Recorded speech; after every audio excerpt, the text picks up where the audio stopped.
wander in. It's okay. This is how this rolls. Yeah, we are deep in virtual bourbon tasting season. There's now season for it. We're in it. Is it really a season, Tim? I don't know. Maybe it may live for a long time, but no, seriously, we are yeah. I remember when 2 events in one night was the thing. We did 5 events tonight. It was like, whatever. One technical issue, which wasn't even an issue. It was fine. So I have it shared to basically, I think, everything, and then start the watch party. So, cool. So Instagram's just being left out tonight. Yeah, I'm sorry. Sorry, Instagram. Hey, hello. And there is us listening to our own watch party. We're fixed. Hey, everybody. Welcome to Crazy Cabin Fever Cocktails, episode 45-ish, probably.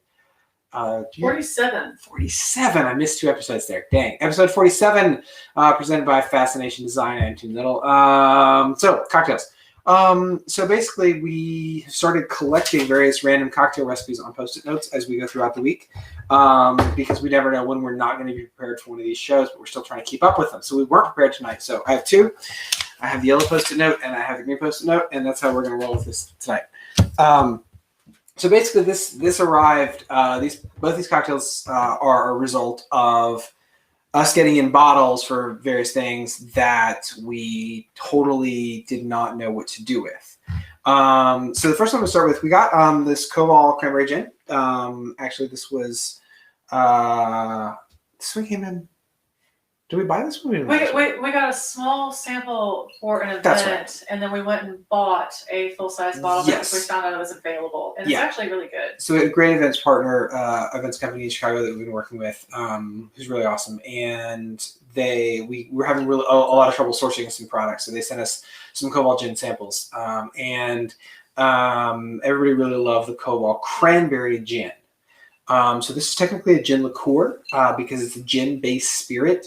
Has cranberry and sugars and other flavors added to it. If it didn't have any sugars, it could, and it had Juniper-forward flavor, it'd still be a gin. It's the addition of the sugars that make this the liqueur. And it's also 30% alcohol. It's below your minimum standard for gins, but not for liqueurs. And actually, Koval's pretty cool. They make some good stuff. Everyone basically just says this tastes like Thanksgiving. Yep, I agree. I forgot what it is. But it's a little sweet. It's kind of a little too sweet to drink on its own. Maybe it's intended to be that way, but I think it makes a good highball just with some sparkling. But also, we wanted to do a cocktail with it to try to cut down on the sweetness by bringing up some other flavors. And really, cranberry was rye. Like, that was the match. And at the time, we still had a bottle of the Wilderness Trail Rye whiskey. We thank them for their support of the show, and because we had it, I think it was for one of the cocktails that we did with them. So the problem that I have with Wilderness Trail Rye whiskey is that if the bottle is in the house, I will just simply drink it. It just goes first. So it's gone because I drank it, and it was really, really good. So we're doing a substitute rye, which is going to be Rittenhouse, which is 100 proof. It's going to be a little bit lower proof than what we used originally, but I think I may up this by 1/4 of an ounce as I'm going along, just to see how that works. I love Rittenhouse Rye, by the way. I have no product. It's really, really good. It's a low rye as ryes go. American rye is typically divided into 2 categories. Your 95.5 is like a bullet rye, which is really, really, really spicy. It winds up drifting into kind of spearmint menthol territory and other flavors. Bullet tends to be okay, but there's some other 95.5 ryes that really get into some off notes. And this is the lower rye category. So this is a fair bit of corn, malted barley supporting the rye, which makes it much more balanced. So this is going to be Manhattan style. And it's super easy. So I've got my ice in my mixing glass, and then I have my ice in my coupe that's going ahead and chilling.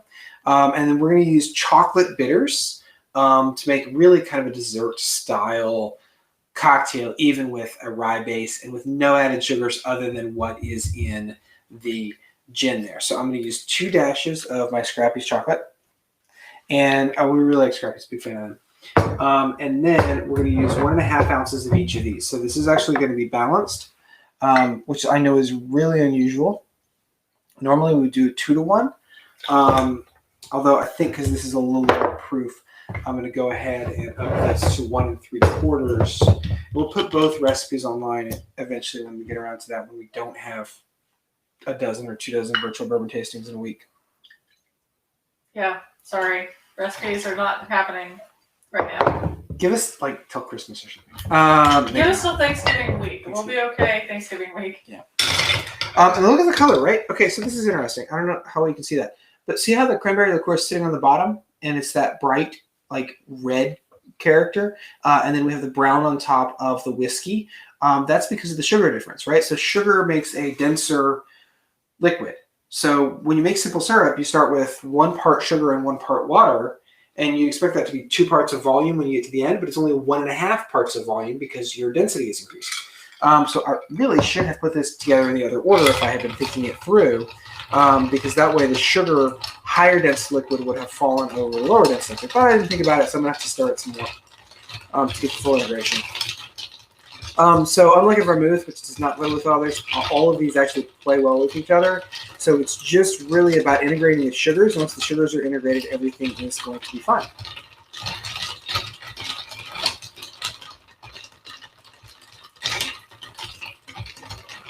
Which I can pretty much tell by the color.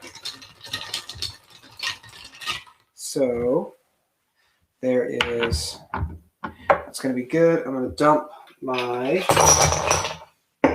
I like it. And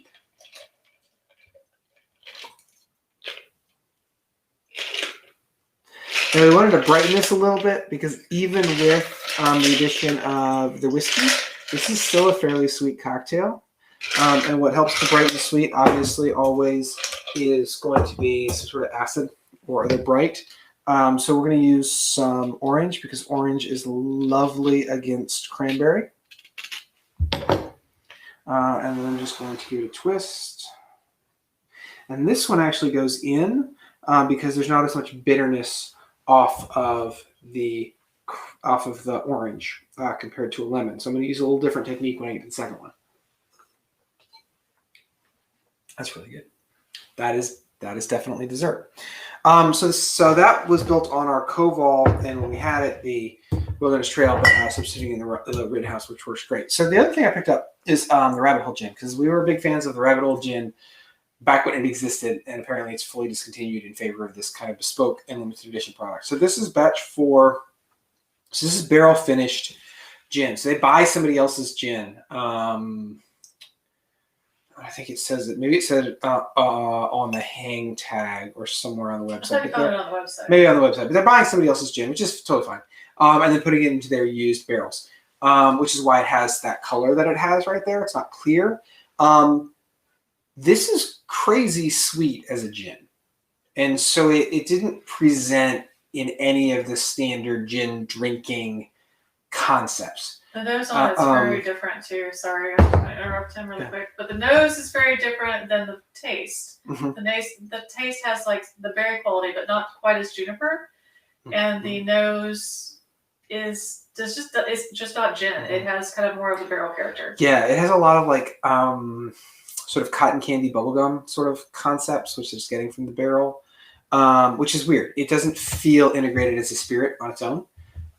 It feels like it really needs modifiers in order to make it fully palatable. So it is good. It's fine. It's just startling. It's just kind of disorganized. It's kind of like a band that's like missing the drummer, kind of thing. So we want to supplement. So I don't know why we went martini direction, but that's the direction that we went. This didn't work. Just doing straight up martini. There's so much sweetness here. Something needed to integrate together. So Hillary wanted to do a ruby. So we're using ruby port. And the ratio in this, I think it took us 2 tries to work this one out. Because no, we did it one shot. We did it one shot. Yeah. So it's 2 ounces of your base spirit, which is where we like to start. 1 ounce of your vermouth, which would be your kind of your average standard.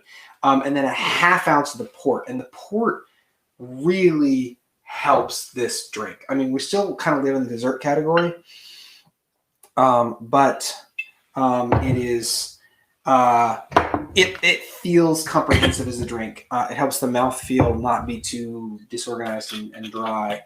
And then, so I'm using 1 ounce of my Dolan Dry.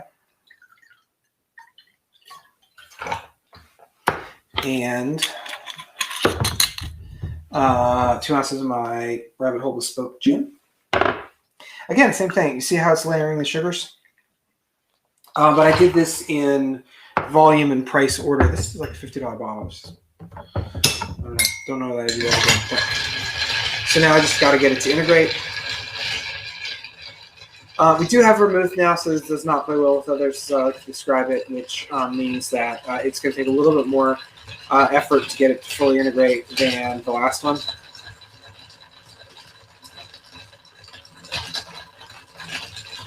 I'm making more noise on this.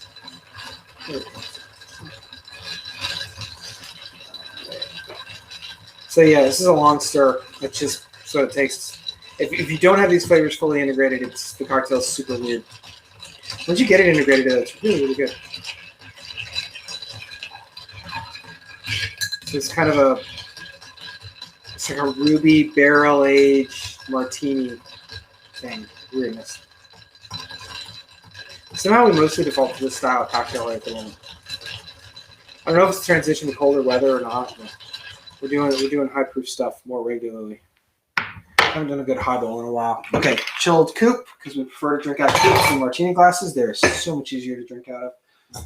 And